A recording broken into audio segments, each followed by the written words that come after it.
तो कहानी की शुरुआत में हमें जेम्स नाम के आदमी को दिखाया जाता है। तभी कोई जेम्स के घर का दरवाजा खटखटाने लगा और जेम्स की आंखें खुली और जेम्स को अपनी आंखों के सामने कुछ विजुअल नजर आने लगे कि जो आदमी बाहर दरवाजा खटखटा रहा था वो उसका मकान मालिक था।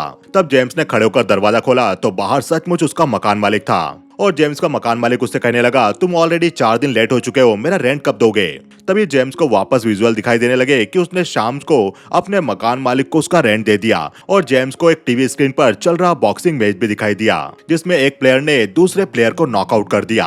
ये देखकर जेम्स अपने मकान मालिक से कहने लगा, आज शाम को तुम्हें रेंट मिल जाएगा। ये सुनकर उसका मकान मालिक चला गया और जेम्स अपने घर में आकर दीवार पर लिखने लगा कि बॉक्सिंग मैच के 7वें राउंड में रेड शॉट वाला प्लेयर नॉकआउट हो जाएगा। एक्चुअल में जेम्स को फ्यूचर में होने वाली घटनाओं के विजुअल दिखाई देते थे और जेम्स को जो कुछ भी दिखाई देता था वो उन घटनाओं के बारे में वॉल पर लिखता था और फ्यूचर प्रेडिक्शन का फायदा उठाकर पैसा भी कमाता था। आगे जेम्स अपने घर से निकल गया और जाते जाते उसे विजुअल दिखाई देने लगे कि एक लड़का लंच के लिए उससे पैसा मांग रहा था। जेम्स थोड़ा चलकर आगे गया तो सचमुच वो लड़का लंच के लिए पैसा मांगने लगा। जेम्स उसे बिना पैसा दिए आगे बढ़ गया। तभी एक नशेड़ी आदमी जेम्स को देखकर उस पर चिल्लाया। जेम्स उस आदमी से दूर हो गया और चलते चलते जेम्स एक काले शर्ट वाले आदमी से टकरा गया। थोड़ी आगे चलकर जेम्स को फिर से विजुअल दिखाई दिया कि एक आदमी ने फोन पर बात करते हुए अपना सिगरेट का पैकेट वहीं रख दिया। आगे जेम्स के सामने खड़ा आदमी फोन पर बात करते हुए अपना सिगरेट का पैकेट वहीं रख देता है और जेम्स आगे बढ़कर उसका सिगरेट का पैकेट उठाते हुए आगे निकल गया। अब जेम्स बाहर से बियर लेते हुए पीते हुए जाने लगा। तभी जेम्स को पीछे से किसी लड़की के चीखने की आवाज आई। जेम्स ने पलट कर देखा तो उसे फिर से विजुअल नजर आया कि कोई मोटा आदमी जेम्स पर हमला कर रहा था जिससे जेम्स बचने की कोशिश कर रहा था और जेम्स को उस मोटे आदमी के पर्स से पैसा भी मिलता है। ये विजुअल देखकर जेम्स उस तरफ जाने लगा और उसने देखा कि एक आदमी एक लड़की से पर्स छीनने की कोशिश कर रहा था। तब जेम्स उस आदमी से कहता है, इसे छोड़ दो नहीं तो मुझसे आकर लड़ो। उसी वक्त जेम्स को एक नीले जैकेट वाला आदमी धक्का देता है और वो लड़की भी उस आदमी को लात मारती है जो उससे पर्स छीन रहा था और झटके के कारण उस आदमी का पर्स नीचे गिर गया। तब नीले जैकेट वाला आदमी उस लड़की को पकड़कर उससे कुछ कहने लगा। तभी जेम्स उस आदमी से उस लड़की को छुड़वाकर उसे मारने लगा। जेम्स उस दूसरे आदमी से भी लड़ने लगा। तभी उस नीले जैकेट वाले आदमी ने जेम्स को पीछे से पकड़ लिया। जेम्स उस नीले जैकेट वाले आदमी को मारकर पलटता है। उसी वक्त दूसरे आदमी ने जेम्स को एक जोरदार पंच मारा और जेम्स वहीं गिर गया और वो आदमी जेम्स की बियर की बोतल लेकर वहां से निकल गया। तब वहां मौजूद एंजेला नाम की लड़की भी अपना सामान उठाने लगी। तब जेम्स ने देखा कि उस आदमी का पर्स वहीं गिर गया था जो जेम्स ने पहले ही देख लिया था। तब जेम्स पर्स से पैसा निकालकर अपने पास रख लेता है। आगे जेम्स एंजेला से हाथ मिलाता है और एंजेला भी जेम्स से हाथ मिलाकर उसे अपना नाम बताती है। एंजेला की गाड़ी में सामान देखकर जेम्स पूछता है, तुम कहाँ रहती हो। तब एंजेला कहती है, मैं ड्राइव करते हुए यहाँ से निकल रही थी। तब जेम्स कहता है, देखो मैं तुम्हें रोकूंगा नहीं, तुम जो भी करना चाहती हो, लेकिन यदि तुम ड्राइव करते हुए थक गई हो तो तुम मेरे घर पर रुक सकती हो। मैं यहीं पर कॉर्नर में blue chip auto repair shop के पास रहता हूँ। तभी वहाँ गाड़ी लेकर सेल और टेरी नाम के 2 आदमी आ गए। आगे जेम्स ने सेल को एंजेला से मिलवाया और सेल जेम्स से कहने लगा, रे तुमसे बात करना चाहता है, चलो मेरे साथ चलो, हम बिजनेस की बात करने चलते हैं। तब जेम्स एंजेला को पर्स से निकला हुआ आधा पैसा देते हुए कहता है, इसमें से आधा हिस्सा तुम्हारा है। और ऐसा कहकर जेम्स सेल और टेरी की गाड़ी में बैठकर वहां से निकल गया। आगे वो लोग रे नाम के आदमी के वेयर हाउस में गए और उन दोनों ने जेम्स को रे से मिलवाया। आगे रे जेम्स को अपने ऑफिस में ले जाकर उसे कुछ डायमंड दिखाते हुए कहता है, तुम्हारे सामने जो डायमंड है इनकी कीमत 10 मिलियन से ज्यादा है। मैं जिम्बाब्वे के कुछ लोगों से मिला और मैंने उनसे कहा कि यदि वो लोग मुझे डायमंड की सही कीमत देंगे तो मैं ये डायमंड उन्हें दे दूंगा। पर मेरी सबसे बड़ी समस्या FBI जिन्होंने मुझ पर नजर रख रखी है। अगर उन्हें इतने महंगे डायमंड के बारे में पता चल गया तो वो इन्हें जब्त कर लेंगे। तब जेम्स कहता है, तो फिर तुम मुझसे क्या चाहते हो। रे कहता है, मैं चाहता हूँ तुम वो करो जो तुम करते आए हो। तुम कोई सेफ रास्ता ढूंढो ताकि मैं इन डायमंड्स को बचा सकूं। अगर तुमने मेरा ये काम कर दिया तो मैं तुम्हें $1,00,000 दूंगा। तभी जेम्स को वापस विजुअल दिखाई दिए। उसे चाबियां दिखाई दी जो जेम्स की थी और जेम्स ने देखा कि वो किसी को वो डायमंड की थैली दे रहा था। जेम्स को ये सब विजुअल में दिखाई दिया और रे कहता है, तुम्हें जरूर कुछ दिखाई दिया है, बताओ तुमने क्या देखा। जेम्स कहता है, मैंने देखा कि वो डायमंड मैं तुम्हें दे रहा हूँ। ये सुनकर रे कहता है, हालेलुया। तब जेम्स कहता है, मैं तुम्हारा एक काम करूंगा लेकिन मुझे $2,000 एडवांस देने होंगे। यह सुनकर रे अपने लॉकर से $2,000 निकालकर जेम्स को देकर कहता है, तो चलो बताओ आगे हम क्या करें। जेम्स कहता है, ये डायमंड तुम मुझे दे दो, मैं इनके साथ कुछ समय गुजारूंगा और आगे जो कोई भी विजुअल हमें दिखाई देंगे उसके हिसाब से हम फैसला लेंगे। तब रे कहता है, मेरी जिम्बाब्वे वालों के साथ डील होने वाली है और अगर मैं उन्हें डायमंड नहीं दे पाया तो ये डील डेड हो जाएगी। मैं जिम्बाब्वे के उन सनकी लोगों के सामने अपनी जबान से नहीं पलट सकता। तब जेम्स कहता है मुझे जब विजुअल दिखाई देंगे तभी मैं कुछ कर पाऊंगा। तब रे कहता है ठीक है, तुम जो करना चाहे वो करो, लेकिन हमारे पास टाइम बहुत कम है, 24 घंटों में काम खत्म करो। सैल और टेरी तुम्हारी हेल्प करेंगे, तुम्हें जिस चीज की भी जरूरत है तुम इन्हें बताना, और इस पेपर पे मैं अपना नंबर लिख रहा हूँ, जब भी तुम तैयार हो तुम मुझे बताना। रे जेम्स को डायमंड देने लगा और कहने लगा अब हम दोनों की जिंदगी तुम्हारे हाथ में है। आगे जेम्स उन डायमंड को लेकर अपने घर गया और स्मोकिंग करने लगा। उसी वक्त किसी ने जेम्स का दरवाजा खटखटाया। जेम्स दरवाजा खोलता है तो बाहर एंजेला जेम्स के लिए कुछ बियर लेकर आई थी, और एंजेला कहती है तुमने जो मेरी हेल्प करी ये उसके लिए, मैं यहाँ पर किसी को नहीं जानती, तो मैं सोच रही थी मैं तुम्हारे साथ ही कुछ समय स्पेंड कर लूं, और एक और बात, क्या मैं तुम्हारा शॉवर यूज कर सकती हूँ? यह सुनकर जेम्स एंजेला को अपने घर में बुला लेता है। तभी एंजेला की नजर वहां लगे दो फोटो पर पड़ी, और फोटो को देखकर एंजेला कहने लगी क्या ये तुम्हारे पेरेंट्स है? जेम्स कहता है हाँ ऐसा कह सकते हैं, ये फोटो में दिखाई दे रहा आदमी एलियट है जिन्होंने मुझे पाल पोस कर बड़ा किया है, और ये मेरी मॉम है। आगे जेम्स और एंजेला छत के ऊपर बैठकर बियर पीने लगे। उसी वक्त टेरी और सेल जेम्स के घर के नीचे आए। आगे टेरी और सेल गाड़ी से मास्क निकालने लगे, और सेल टेरी से कहता है मैं गाड़ी स्टार्ट रखूंगा, तुम्हें बिना कोई खून खराबे के उससे डायमंड लेकर आना है। दूसरी तरफ जेम्स अपने घर में था और एंजेला उसके बाथरूम में नहाने लगी। तभी जेम्स की नजर उस डायमंड की थैली पर पड़ी और उसे वापस कुछ विजुअल दिखाई दिए। जेम्स ने देखा कि उसके हाथ में डायमंड है और रात के समय में वो गाड़ी से कहीं जा रहा है। यह देखकर जेम्स याद आई बातों को वॉल पर लिखने लगा। जेम्स के हाथ में डायमंड की वो थैली थी और उसे और कुछ विजुअल दिखाई देने लगे, जिसमें उसे एक दरवाजा दिखाई दिया, एक पंखा चलते हुए दिखाई दिया, और आगे जेम्स को फर्श पर वही डायमंड बिखरे पड़े हुए दिखाई दिए, और डायमंड्स के पास खून फैला हुआ था। जेम्स ने देखा कि उसे गोली लगी और वो फर्श पर मरा हुआ पड़ा था। ये सारे विजुअल देखकर जेम्स डर गया और उसके हाथ से वो डायमंड की थैली छूट गई और सारे डायमंड बिखर गए। तभी जेम्स की नजर अपने घर के दरवाजे पर पड़ी, उसे कोई खोलने की कोशिश कर रहा था। यह देख जेम्स वो बिखरे हुए डायमंड उठाने लगा। तभी उसे फर्श पर एक खून की बूंद नजर आई। जैक को कुछ समझ नहीं आया कि ये खून किसका होगा, और जैक जल्दी से डायमंड उठाकर बाथरूम में जाकर एंजेला से कहता है हमें जल्दी यहाँ से निकलना होगा। एंजेला को भी कुछ समझ नहीं आ रहा था, और तब तक टेरी दरवाजा खोलकर घर के अंदर आ गया। टेरी जेम्स को ढूंढने लगा और उसे बेडरूम से आवाजें आई। तब टेरी बेडरूम का दरवाजा खोलने के लिए कहने लगा। तब तक जेम्स और एंजेला बेडरूम की खिड़की खोलकर छत पर पहुंच गए, और वो छत के रास्ते से नीचे उतरकर वहां से भागने लगे। टेरी भी नीचे आकर सेल से कहता है वो लोग भाग रहे। तब तक जेम्स और एंजेला की गाड़ी में बैठकर वहां से निकल गए। अब आगे जेम्स और एंजेला कार से जाने लगे, और जेम्स उस डायमंड को अपने हाथ में लेकर फ्यूचर को और ज्यादा याद करने की कोशिश करने लगा। तो जेम्स को इस बार विजुअल में एलियट नाम का आदमी दिखाई दिया। तब एंजेला जेम्स से पूछती है तुम्हारे पास ये डायमंड कहां से आए और तुम क्या सोच रहे हो? तब जेम्स कहता है मुझे एलियट से बात करनी होगी। उसी वक्त उनकी गाड़ी बंद पड़ गई। जेम्स देखता है तो इंजन से धुआं निकल रहा था। तभी जेम्स पीछे पलटा और उसे वापस कुछ विजुअल दिखाई दिए। उसने देखा कि वहां पर एक पुलिस की गाड़ी आने वाली है, और वो पुलिस वाला उन्हें कहता है आगे एक मोटेल है जहां पर तुम रुक सकते हो, और जेम्स को उस मोटेल का दृश्य भी दिखाई दिया। और जैक एंजेला से कहता है यहाँ पर एक पुलिस वाला आएगा और उसे तुम्हें कहना है कि गाड़ी का इंजन गर्म हो गया, इसलिए उनकी गाड़ी बंद पड़ गई, और वो पुलिस वाला तुम्हें आगे जाकर मोटेल में रुकने के लिए कहेगा। तभी एंजेला देखती है कि सामने से एक पुलिस की गाड़ी उनकी तरफ आ रही थी। एंजेला कहती है तुम्हें पहले कैसे पता चल गया? तब जेम्स कहता है बस तुम इससे शांत रहकर बात करना। आगे पुलिस की गाड़ी उनकी गाड़ी के पास आकर रुकी। तब पुलिस वाला उनसे सवाल करने लगा क्या सब कुछ ठीक है? तब एंजेला कहती है हाँ बस इंजन कुछ गर्म हो गया। तब वह पुलिस वाला अपनी गाड़ी से उतरकर गाड़ी के इंजन को देखने लगा और कहने लगा तुम्हारी गाड़ी के कूलिंग सिस्टम में प्रॉब्लम है, और अब शाम भी हो गई है, थोड़ी आगे एक मोटल है, तुम जाकर वहां पर रुक सकते हो। ऐसा कहकर वो पुलिस वाला वहां से चला गया। तब एंजेला गाड़ी से उतरकर जेम्स से पूछने लगी क्या तुम मुझे कुछ बताओगे? तुमने कहा वो पुलिस वाला आकर हमसे मोटेल के बारे में कहेगा, और हुआ ऐसे ही, वो पुलिस वाला आया और उसने हमसे यही कहा। तुम्हें ये सारी बातें कैसे पता लग गई? तब जेम्स एंजेला को बताता है मुझे कुछ विजुअल दिखाई देते हैं जो फ्यूचर में घटने वाले हैं, जिसके जरिए मैं फ्यूचर को प्रिडिक्ट कर लेता हूँ, और जो भी मैं देख पाता हूँ वो हमेशा सच होता है। और इस बार मैंने देखा कि किसी ने मुझ पर फायर किया और गोली मेरी छाती पर लगी। अब आगे उनकी कार स्टार्ट हो गई और वो रात रुकने के लिए मोटेल पहुंच गए। अब आगे वो लोग मोटेल रूम में गए और एंजेला बाथरूम चली गई। तभी रूम में मौजूद लॉकर में जेम्स ने वो डायमंड रख दिए। अब रात में वो डिनर कर रहे थे, तभी एंजेला जेम्स से पूछती है तुम्हें ये सब कब से दिखाई देने लगा है? जेम्स कहने लगा जब मैं 7 साल का था तभी मेरी मदर की एक कार एक्सीडेंट में डेथ हो गई, और मैंने उनके मरने से 2 महीने पहले ये सब देख लिया था। तब मैं इन विजुअल का मतलब समझ नहीं पाया। उसी वक्त उस रेस्टोरेंट में कोई आदमी वेटर से टकरा गया और वो वहां से तेजी से भाग गया, और बात करते हुए जेम्स और एंजेला का ध्यान भी उस घटना की तरफ गया। अब डिनर करने के बाद वो दोनों वापस मोटेल रूम पर आए तो उन्होंने देखा लगा कि उनका मोटेल रूम खुला हुआ था। यह देखकर जेम्स लॉकर में देखने लगा तो लॉकर के अंदर से भी किसी ने डायमंड निकाल लिए थे और जेम्स कहने लगा ये कैसे पॉसिबल है। तब जेम्स एंजेला से कहने लगा हम लोग यहाँ पर सेफ नहीं है, हमें यहाँ से निकलना होगा। गाड़ी में एंजेला कहने लगी लेकिन सेफ किसने ओपन करा होगा। जेम्स कहता है मुझे भी नहीं पता, हो सकता है ये वही आदमी हो जो मेरे घर पर आया था। आगे जेम्स एंजेला को लेकर एलियट के घर पर गया और जेम्स ने एलियट से एंजेला को मिलवाया। अंदर जाने के बाद जेम्स एलियट से कहता है आज मैंने मेरी डेथ देखी।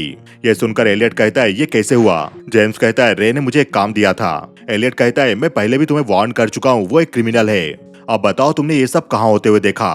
तभी जेम्स फ्यूचर वाली घटनाएं वापस याद करने की कोशिश करने लगा और उसे वापस दिखाई दिया कि फर्श पर खून के पास में हीरे पड़े हुए थे और उसे विजुअल में एक घड़ी भी दिखाई दी। तब जेम्स एलियट के घर की घड़ी को देखने लगा और उसे याद आया कि उसने ऐसी घड़ी देखी थी।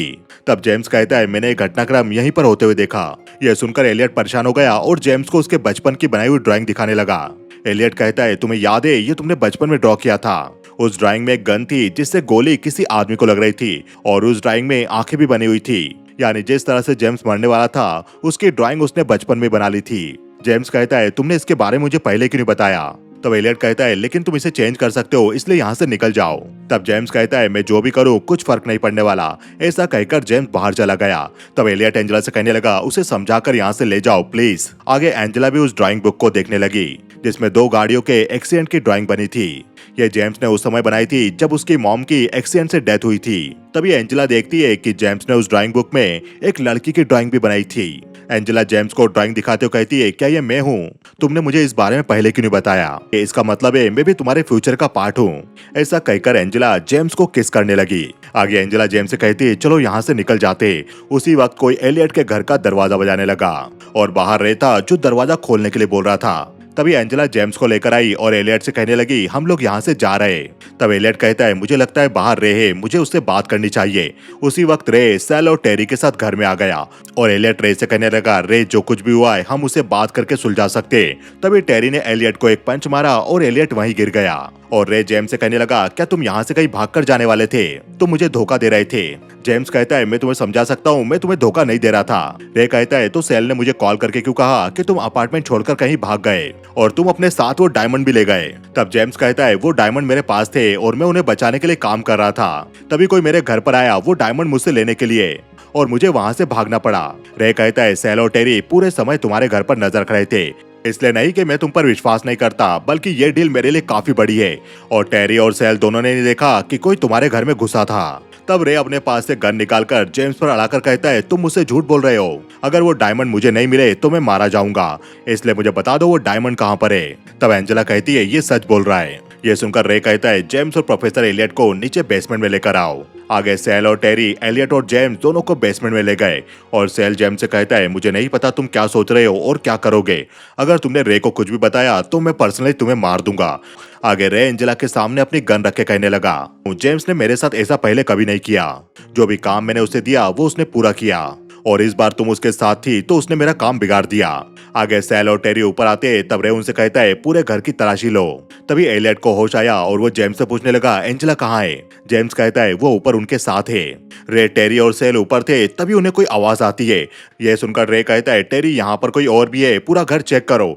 तब टेरी घर के गार्डन में देखने गया और रे एंजेला को पकड़कर जेम्स से पूछने लगा यहाँ पर और कौन है। तब जेम्स अंदर से कहने लगा मुझे नहीं पता यहाँ और कौन है।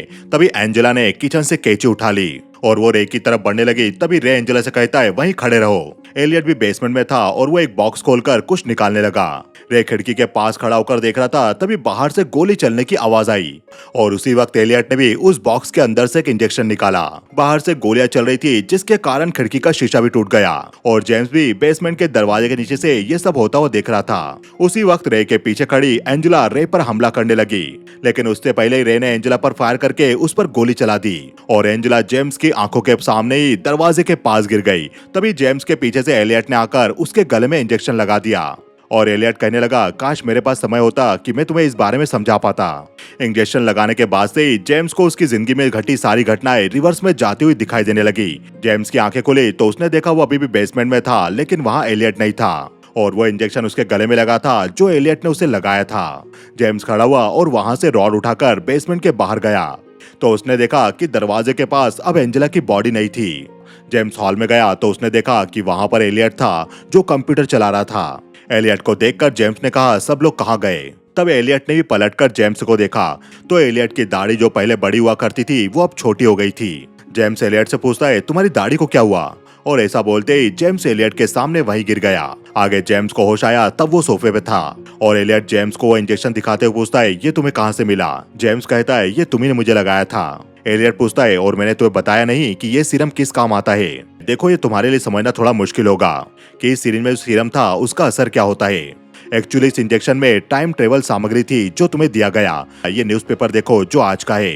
एलियट ने वो न्यूज़पेपर देखा तो उस पर डेट 12 अक्टूबर 1994 की थी। जेम्स ये देखकर शॉक रह गया और एलियट कहने लगा, मुझे लगता है तुम्हें सच बताना होगा कि तुम्हारे साथ क्या हुआ है। आगे एलियट जेम्स को एक वीडियो दिखाते हुए कहता है, वर्षों से क्वांटम फिजिक्स में टाइम मशीन बनाने की कोशिश की जा रही है। नेगेटिव एनर्जी और डेंसिटी इसके मूल तत्व है। हमने इसका मतलब समझा और इसे आइसोलेशन एनर्जी कहा गया और हमने इस एनर्जी को लिक्विड फॉर्म में चेंज कर दिया। अब तुम टीवी स्क्रीन पर शॉर्डिनर नाम के चूहे को देख रहे हो। हमने वो इंजेक्शन वाला सीरम इस चूहे को लगाया जो डायरेक्टली इस पर असर किया और रिजल्ट तुम देख सकते हो। जेम्स देखता है कि चूहे पर वो सीरम इंजेक्ट करते से ही वो चूहा अचानक से गायब हो गया। ये देखकर जेम्स कहने लगा, ये क्या हुआ? एलियट कहने लगा, ये आइंस्टाइन रोजन इफेक्ट है। ये सीरम दिमाग में एक विधि को संचालित करता है जिसके कारण मेमोरी ड्राइव करने लगती है। हमें लगने लगा कि हमने इस चूहे को समय से अलग कर दिया, लेकिन कुछ समय बाद वो चूहा वापस अपने स्थान पर आ गया और लौटने के बाद उसमें जो चेंज आए वो इनक्रेडिबल थे। उस चूहे ने अपने अंदर एक आदत विकसित कर ली थी हमारे अगले एक्सपेरिमेंट के पहले ही। उस चूहे के व्यवहार से ऐसा लग रहा था जैसे उसे सब कुछ पहले ही पता हो कि उसके साथ आगे क्या होने जा रहा है। जेम्स कहता है, जैसे उसे कोई फ्यूचर देखने का पावर मिल गया हो जिससे उसे सब कुछ पहले से पता चल जाता हो। एलियट कहता है, हाँ बिल्कुल ऐसा ही कुछ। तभी वहां पर एक बच्चा आकर एलियट से कहता है, एलियट मैं सो नहीं पा रहा हूँ। तब एलियट उस बच्चे को सुलाने ले गया और जेम्स उस बच्चे को देखकर शॉक रह गया क्योंकि वो बच्चा जेम्स ही था और जेम्स अपनी आंखों के सामने ही अपना बचपन देख रहा था। और जेम्स नाम का वो बच्चा एलियट से कहता है, मैंने इस आदमी को अपने सपने में देखा है। तब एलियट कहता है, कोई बात नहीं, तुम बिल्कुल मत डरो और सो जाओ। आगे एलियट जेम्स से मिलता है और जेम्स कहता है, तो मैं बस तुम्हारे लिए एक चूहा था जिस पर तुम टेस्ट करना चाहते थे, इसलिए तुमने मुझे पाला पोसा और बड़ा किया। तब एलियट कहता है, जेम्स तुमने मुझे कहा था कि मैं तुम्हें अनाथ आश्रम से लेकर आऊं। जेम्स कहता है, तो मुझे ये याद क्यों नहीं? एलियट कहता है, हो सकता है ये घटना अभी तक तुम्हारे साथ हुई ना हो, पर मुझे ये जरूर पता है कोई ना कोई जरूर अच्छा रीजन होगा। तब जेम्स कहता है, क्या अच्छा कारण होगा? ये छोटा बच्चा जो कुछ भी फ्यूचर में करेगा वो सब मैं कर चुका हूँ। एलियट कहता है, हाँ, उस सीरम के पार्टिकल दो वे में स्प्लिट होते हैं और कभी ना कभी आपस में जाकर जुड़ जाते हैं, इसलिए ये बच्चा जो कुछ भी देखता है और करता है वो सब इसलिए क्योंकि तुमने वो सब कभी ना कभी किया है। तब जेम्स सोचता है और कहता है, लेकिन कुछ ना कुछ बदला जरूर है। आगे जेम्स अपने बचपन के कमरे में जाकर अपने बचपन के स्केच उठाकर एलियट को दिखाते हुए कहने लगा, मैंने एक घटनाक्रम होते हुए देखा था कि मेरे चेस्ट पर गोली लगी, पर ऐसा कुछ नहीं हुआ। घर में गोली एंजेला को लगी थी जो लड़की मेरे साथ थी। मुझे लगता है एंजेला की वजह से फ्यूचर चेंज हो गया। आगे जेम्स सीरम को इंजेक्शन उठाकर कहता है, ये काम कैसे करते? इससे हम फ्यूचर में कैसे जाएंगे? एलियट कहता है, इससे हम फ्यूचर में नहीं जा सकते बल्कि हम पास्ट में आ सकते हैं। जेम्स कहता है, जिस समय एंजेला को गोली लगी वो तुम्हारा फ्यूचर है बल्कि वो मेरा पास्ट है। अगर मैं कोशिश करूं तो मैं अपना भाग्य बदल सकता हूं। ये बच्चा अपनी माँ को नहीं बचा पाया लेकिन मैं एंजेला को बचा सकता हूं। मेरी मदद करो और ये इंजेक्शन मुझे वापस से लगा दो। आगे एलियट जेम्स को समझाता है, तुम्हारा माइंड ही तुम्हारे ड्राइवर की तरह काम करेगा। तुम जिस समय में जाना चाहते हो तुम्हें उसके बारे में सोचना होगा, उसे फील करना होगा। हर बार ट्रेवल पर तुम्हें एक डोज लेना होगा और ओवरडोज से बचना होगा। अब उस समय को याद करो जिस समय पर तुम जाना चाहते हो और अपने आप को इंजेक्शन लगा दो। जेम्स ने अपने आप को इंजेक्शन लगा दिया और वो फ्यूचर में पहुंच गया। जेम्स की आंखें खुली तो वो देखता है उसके सामने से कार आ रही थी। समय रहते जेम्स हट गया और उसकी जान बच गई। जेम्स उस समय में पहुंच गया था जब एंजेला पहली बार उसके घर पर बियर की बोतल लेकर आने वाली थी। जेम्स एंजेला को रोकने अपने घर पर जाता है ताकि वो प्रेजेंट टाइम वाले जेम्स से ना मिल पाए। जेम्स अपने घर पर जाने लगा तब ये प्रेजेंट टाइम वाला जेम्स खिड़की खोलकर सिगरेट पीने लगा और ये देखकर जेम्स वहीं छिप गया। उसी वक्त जेम्स के मकान मालिक ने फ्यूचर से आए जेम्स को नीचे पकड़ लिया और वो वर्कशॉप में ले जाकर उससे उसका रेंट मांगने लगा। जेम्स के पास रेक के दिए हुए पैसे थे इसलिए वो मकान मालिक को रेंट देने लगा। लेकिन तभी जेम्स देखता है कि एंजेला बियर बॉटल लेकर ऊपर जा रही थी। दूसरी तरफ प्रेजेंट वाले जेम्स ने एंजेला के लिए दरवाजा खोल दिया। फ्यूचर वाला जेम्स अपने मकान मालिक को और पैसा देकर एंजेला को रोकने जाने लगा, लेकिन एंजेला जेम्स के साथ घर में चली गई थी। फ्यूचर वाले जेम्स को पता था कि अब वो दोनों ऊपर जाकर बियर पियेंगे, इसलिए फ्यूचर वाला जेम्स ऊपर जाकर एंजेला और जेम्स के ऊपर नजर रखने लगा। आगे प्रेजेंट वाला जेम्स एंजेला को लेकर वापस घर में चला गया और एंजेला नहाने के लिए चली गई। उसी समय घर के नीचे सैल और टेरी भी आ गए थे और टेरी घर के अंदर जेम्स से वो डायमंड लेने जाने लगा। घर के अंदर प्रेजेंट वाला जेम्स सिगरेट पी रहा था और फ्यूचर वाला जेम्स उसे देखकर किचन के अंदर आता है ताकि डायमंड उठाकर वो डायमंड को चोरी होने से रोक सके। लेकिन वो डायमंड उठाता उससे पहले प्रेजेंट वाला जेम्स डायमंड की थैली को उठाकर फ्यूचर के बारे में याद करने की कोशिश करने लगा और वो वॉल पे लिखने लगा जो भी उसे दिखाई दे रहा था। तभी जेम्स को दिखाई दिया कि उसे गोली लगी और वो मारा गया। ये देखते से जेम्स के हाथ से वो डायमंड की थैली छूट गई। तभी बाहर टेरी भी आकर दरवाजा खोलने लगा। ये देखकर जेम्स बिखरे पड़े हुए डायमंड उठाने लगा और तभी उसे वो खून की बूंद भी नजर आई और जेम्स डायमंड को उठाकर एंजेला को वहां से लेकर भागने लगा। तब नकाब पहना टेरी भी बेडरूम के दरवाजे को ठोकने लगा। तभी वहां छिपकर बैठा फ्यूचर वाला जेम्स वहां से भागने लगा। ये देखकर टेरी ने भी उस पर गोली चलाई और वो उसका पीछा करने लगा। नीचे सेल भी मौजूद था तो जेम्स सेल के सामने से वहां से भागने लगा। तब जेम्स एक दीवार के पीछे जाके छिप गया और वो कहने लगा, सेल ये सब क्या हो रहा है। सेल और टेरी जेम्स के पास जाने लगे। तब तक जेम्स ने वो इंजेक्शन निकाल लिया। आगे सेल और टेरी ने दीवार के पीछे जाकर देखा तो वहां पर जेम्स नहीं था और सेल को वहां पर एक कार्ड और चाबी मिली जिस कार्ड में रे ने अपना नंबर लिख कर दिया था। तभी एंजेला और प्रेजेंट वाला जेम्स भी कार्ड लेकर वहां से निकल गए और टेरी और सेल को कुछ समझ नहीं आया कि जेम्स जो अभी उनसे बातें कर रहा था वो कार में कैसे पहुंच गया। आगे प्रेजेंट वाला जेम्स अपने आप को इंजेक्शन लगाकर मोटेल के पास वाले रेस्टोरेंट में पहुंच गया जिस रेस्टोरेंट में प्रेजेंट वाला जेम्स और एंजेला डिनर कर रहे थे। फ्यूचर से आया जेम्स वेटर से टकराते हुए रेस्टोरेंट से निकलकर भाग गया और तब जेम्स और एंजेला का ध्यान भी उसकी तरफ गया। आगे फ्यूचर से आया जेम्स कहने लगा, मैं डायमंड ले आकर रे को देता हूँ जिससे उसे डायमंड मिल जाएंगे और वो एंजेला को नहीं मारेगा। और जेम्स उस मोटेल रूम में पहुंच गया जहां जेम्स और एंजेला रुके हुए थे। जेम्स अपने पास चाबी ढूंढने लगा पर उसके पास मोटेल रूम की चाबी नहीं थी। एक्चुअल में जेम्स ने वो मोटेल रूम वाली चाबी डस्टबिन के पास गिरा दी थी और वो चाबी अब सेल के पास थी। तभी वहां सेल आकर जेम्स से कहने लगा, क्या तुम ये चाबी ढूंढ रहे हो। और टेरी जेम्स को मारने लगा। आगे वो दोनों जेम्स को मोटेल रूम में ले जाकर उससे डायमंड मांगने लगे। तभी टेरी जेम्स को मारकर उसे वहां से हटाता है और टेरी के पीछे वाले कबर्ड में उन लोगों को एक लॉकर दिखाई दिया। टेरी जेम्स के सर पर गन रख के उसे वो लॉकर ओपन करने के लिए कहता है। तब जेम्स ने डर कर वो लॉकर ओपन कर दिया जिसके अंदर डायमंड थे। डायमंड को देखकर टेरी खुश होने लगा। उसी वक्त जेम्स ने एक फ्लावर पॉट उठाकर टेरी के सर पर मार दिया और वो डायमंड और टेरी की गन लेकर रूम से बाहर जाकर सेल और टेरी की कार लेकर वहां से निकल गया। तब सेल ने भी ड्रे को कॉल करके कहा, जेम्स वो डायमंड लेकर भाग गया। हम उसके अपार्टमेंट पर गए तब वो अपने अपार्टमेंट से भाग गया। दूसरी तरफ फ्यूचर से आया जेम्स सीधे एलियट के घर पर गया और उसने एलियट को उस इंजेक्शन के बारे में और फ्यूचर से आने के बारे में सब कुछ बता दिया। तब एलियट पूछता है, तो क्या तुमने एंजेला को बचा लिया। जेम्स कहता है, अभी तक तो नहीं बचा पाया, मैं यहाँ पर फ्यूचर से आया हूँ और ये मेरा पास्ट है। मेरे अलावा इस समय में एक और जेम्स है जो अभी एंजेला को लेकर तुम्हारे घर पर आएगा। उसे मेरे फ्यूचर से आने के बारे में कुछ पता नहीं। उसे विजुअल दिखाई दिए कि उसे किसी ने गोली मार दी और वो मारा गया, लेकिन गोली उसे नहीं बल्कि एंजेला को लगने वाली है। उन दोनों के बाद यहाँ पर रे भी आएगा इन डायमंड्स को लेने। तब तुम्हें डायमंड रे को देना है और रे इन डायमंड्स को लेकर चला जाएगा। तभी वहाँ पर जेम्स को एंजेला की गाड़ी की आवाज आई। तब जेम्स एलियट को कहने लगा, तुम इन डायमंड को बेड के नीचे से निकाल कर रे को दोगे। मैं यहीं छिपकर सब कुछ देखूंगा, तुम्हें अपना काम पूरा करना है। तभी बाहर जेम्स और एंजेला आ गए और जेम्स दरवाजा खटखटाने लगा। तब फ्यूचर वाले जेम्स ने ऊपर जाकर उन डायमंड को पलंग के नीचे रख दिया। आगे जेम्स और एंजेला अंदर आकर एलियट को सब कुछ बताने लगे। फ्यूचर से आया जेम्स भी ये सब छिपकर सुन रहा था। तभी उसके सर में तेज दर्द होने लगा और वो गार्डन की तरफ चला गया। उससे दर्द बर्दाश्त नहीं हो रहा था। तभी थोड़ी देर बाद वहाँ पर रे भी टेरी और सेल को लेकर आ गया। एलियट रे से कहने लगा, जो भी कुछ हुआ है हम उसे सॉल्व कर सकते हैं। उसी समय टेरी ने उसे पंच मारा और एलियट नीचे गिरकर बेहोश हो गया। फ्यूचर से आया जेम्स भी ये सब छिपकर देख रहा होता है। उसे लग रहा था कि एलियट रे को डायमंड देकर सारा मामला सुलझा देगा। तब जेम्स टेरी की कार से वो गन उठा लेता है जो वो टेरी से छीन कर लाया था।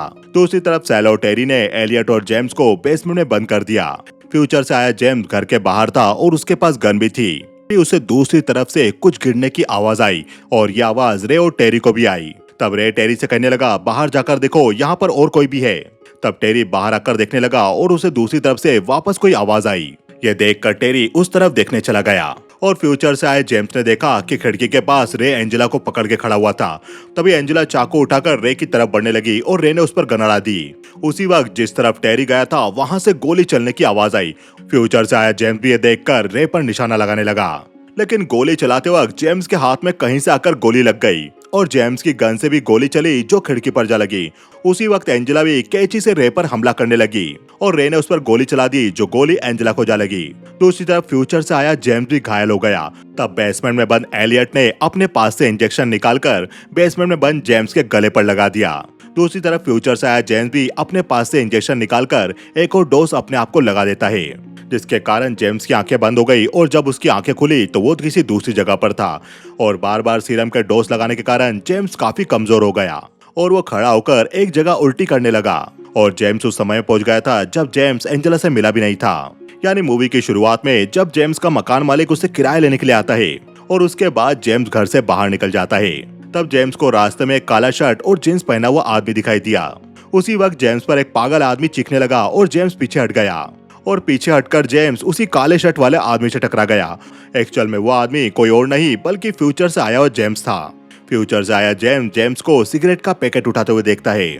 उसके हाथ में गोली लगी थी और वो किसी तरह जेम्स के घर पहुंचता है और जिस हाथ में उसे गोली लगी थी उस पर कपड़ा लगाकर टेप लगा देता है। जेम्स को याद आता है कि उसे एंजेला को किसी तरह बचाना है, इसलिए जेम्स अपने खून के धब्बों को मिटाकर वॉल पर लिखने लगा कि अगर वो पहली बार अपने आप को एंजेला से मिलने के लिए रोक दे तो वो उसे गोली लगने से बचा सकता है। ऐसा करके हो सकता है कि वो एंजेला से कभी और मिले। ये लिखते हुए जेम्स के हाथ से खून की बूंद नीचे टपकी। दोस्तों, ये वही खून की बूंद थी। जब जेम्स ने देखा कि उसे गोली लगने वाली है, वो हीरे बटोरने लगा, तब उसे एक खून की बूंद नजर आई थी। जेम्स घर से नीला जैकेट पहनकर वो इंजेक्शन अपने पास रखकर चला गया। वो उस जगह पर पहुंचा जहां पर जेम्स उस मोटे आदमी से एंजेला को बचाने गया था। तभी नीला जैकेट पहनकर आए जेम्स फ्यूचर से आए जेम्स को धक्का देता है और वो एंजेला के पास जाकर कहने लगा, यहाँ से भाग जाओ। तभी प्रेजेंट से आया जेम्स नीले जैकेट वाले जेम्स को पकड़कर मारने लगा, जिस कारण नीले जैकेट वाला जेम्स बुरी तरह से घायल हो गया। जब उसकी आंखें खुली तो उसने देखा कि वो बिना इंजेक्शन लगाए किसी और जगह पर पहुंच गया था। तभी जेम्स को महसूस हुआ कि उसके पेट में कुछ दर्द हो रहा है। जेम्स ने देखा तो जो उसने अपनी जेब में इंजेक्शन रख रखा था वो प्रेजेंट वाले जेम्स से लड़ते समय उसके पेट में लग गया, जिसके कारण वो दूसरी जगह पर पहुंच गया। जेम्स ने वो इंजेक्शन निकालकर फेंक दिया। जेम्स उस समय में पहुंच गया था जब एंजेला एलियट के घर में थी और एंजेला एलियट से जेम्स के बारे में बात कर रही थी। तभी एलियट को खिड़की पर घायल जेम्स नजर आया और जेम्स नीचे गिर गया। तब एलियट एंजेला से कहता है, मैं अभी आता हूँ। बाहर जाकर एलियट ने देखा कि वहाँ पर जेम्स घायल था। एलियट कहता है, तुम यहाँ पर क्या कर रहे हो? मुझे तो लगा तुम डायमंड छुपाने ऊपर गए हो। तब जेम्स कहता है, वो मुझसे पहले वाला जेम्स था जो तुम्हें डायमंड देने के लिए आया था। मैंने बहुत कोशिश की पर मैं कुछ भी बदल नहीं पाया। तब एलियट जेम्स से कहता है, तुम हिम्मत रखो, मैं सब कुछ ठीक कर दूंगा। मैं रे को वो डायमंड दे दूंगा और सब कुछ ठीक हो जाएगा। ऐसा कहकर एलियट अंदर चला गया। तभी वहाँ पर रे भी अपने आदमियों के साथ आ गया और रे और उसके आदमियों ने जेम्स और एंजेला को पकड़ लिया। ये सब देखकर फ्यूचर से आया जेम्स एक बार फिर से खड़ा होता है एंजेला को बचाने के लिए और वो खड़ा होकर घर की तरफ जाने लगा। तभी उससे डस्टबिन नीचे गिर गया। डस्टबिन नीचे गिरने की आवाज वहां मौजूद दूसरे जेम्स को भी आती है और घर के अंदर मौजूद रे और उसके आदमियों को भी। अब दोस्तों, यहाँ पर एक ही समय में 3 जेम्स मौजूद थे। एक वो जो एंजेला को बचाने की कई सारी कोशिशें कर चुका था, दूसरा वो जो बाहर मौजूद रहकर गन से रे पर निशाना लगाने की कोशिश कर रहा था और तीसरा जेम्स जो एलियट के साथ बेसमेंट में बंद था। आवाज सुनकर रे टेरी को बाहर देखने के लिए भेजता है। टेरी बाहर जाकर जेम्स की तरफ जाने लगा। तभी जेम्स ने कुदाल उठाकर टेरी पर हमला कर दिया। टेरी अपनी गन उठाकर जेम्स पर फायर करता है और जेम्स वापस उस पर हमला करता है। रे भी फायरिंग की आवाज सुनकर छिपने लगा और बाहर गन लेकर मौजूद जेम्स रे पर निशाना लगाने लगा। उसी वक्त जेम्स टेरी पर एक और हमला करता है जिससे उसकी गन नीचे गिर गई और गन से गोली चली जो सीधा उस जेम्स के हाथ में जा लगी जो रे पर फायर कर रहा था और गोली लगने के कारण उसका निशाना खिड़की पर जा लगा और टेरी भी घायल होकर नीचे गिर गया। आगे जेम्स एंजेला को बचाने घर के अंदर गया। उसी वक्त घर के अंदर एंजेला चाकू से रे पर हमला करने वाली थी और रे भी उस पर फायर करता है, लेकिन तभी जेम्स ने वहां पहुंचकर रे के हाथ को धक्का दे दिया, जिसके कारण जो गोली एंजेला की छाती पर लगी थी वो गोली एंजेला के कंधे पर जा लगी। जेम्स को वहां देखकर रे ने उस पर भी फायर कर दिया और जेम्स वहीं गिर गया। उसी समय बेसमेंट के अंदर मौजूद एलियट ने जेम्स को इंजेक्शन लगा दिया। तभी वहां पर सेल भी डायमंड लेकर आ गया और कहने लगा, ये डायमंड मुझे ऊपर बेड के नीचे मिले। तब रे सेल से वो डायमंड लेकर पूछता है, ये डायमंड तुमने छिपाए थे? तब जेम्स रे से कहता है, सेल तुम्हें धोखा दे रहा है, इसने मुझसे वो डायमंड चुराने की कोशिश की थी। ये सुनकर सेल कहता है, ये बकवास कर रहा है, ये झूठ बोल रहा है। तब रे सेल को पकड़ के कहता है, वो मुझसे झूठ क्यों बोलेगा, वो मरने वाला है, तुम मेरे कजन हो फिर भी तुमने मुझे धोखा दिया। उसी वक्त वहां पर टेरी ने भी आकर रे पर गन अड़ा दी और टेरी ने रे पर फायर कर दिया। तब सेल टेरी से कहने लगा, रे मेरा कजन था, तुमने ऐसा क्यों किया? तब टेरी कहता है, तुम डायमंड लो और हम यहाँ से भाग जाएंगे। रे मारा गया और टेरी और सेल वहाँ से डायमंड लेकर भाग गए। वहाँ मौजूद घायल जेम्स भी उस जगह से गायब हो गया और वो सीधा एलियट की लैब में जा पहुंचा जब एलियट एक्सपेरिमेंट कर रहा था। एलियट भी वहाँ घायल जेम्स को देखकर उसका खून रोकने लगा और जेम्स एलियट से कहता है मैंने नियति को चेंज कर दिया। तब एलियट पूछता है तुम हो कौन? जेम्स कहता है जेम्स ऑर्डिन, मैं एल्टन हिल के अनाथ आश्रम में हूँ, मुझे ढूंढो। तब एलियट देखता है कि जेम्स के शरीर से जो खून निकल रहा था वो एक्चुअल में सीरम था, जिस सीरम को एलियट उस समय लैब में बना रहा था और जेम्स वहीं पर मारा गया। एलियट समझ गया कि जेम्स फ्यूचर से आया है। अब दोस्तों ये वो समय था जब एलियट जेम्स को अनाथ आश्रम से नहीं लेकर आया था। इस घटना के बाद एलियट अनाथ आश्रम में गया और उसने छोटे जेम्स को गोद ले लिया। अब एंजेला की छाती पर लगने वाली गोली अब एंजेला के कंधे पर लगी थी और एंजेला दर्द से कराने लगी। उसी वक्त घर के बाहर एक और जेम्स मौजूद था जिसके हाथ में गोली लग गई थी और वो अपने आप को इंजेक्शन लगाकर जेम्स और एंजेला को मिलने से रोकने जाने लगा, पर उसे अंदर से एंजेला की आवाज आई और वो वहीं रुक गया। उसने अंदर जाकर देखा तो एंजेला अभी भी जिंदा थी। यह देखकर वो खुश हुआ और मूवी यहीं खत्म हो गई। तो दोस्तों आपको ये वीडियो कैसा लगा हमें बताइए कमेंट सेक्शन में। हमारे इस वीडियो को ज्यादा से ज्यादा लाइक कीजिए और चैनल को सब्सक्राइब करना बिल्कुल ना भूलिए क्योंकि पिक्चर अभी बाकी है मेरे दोस्त।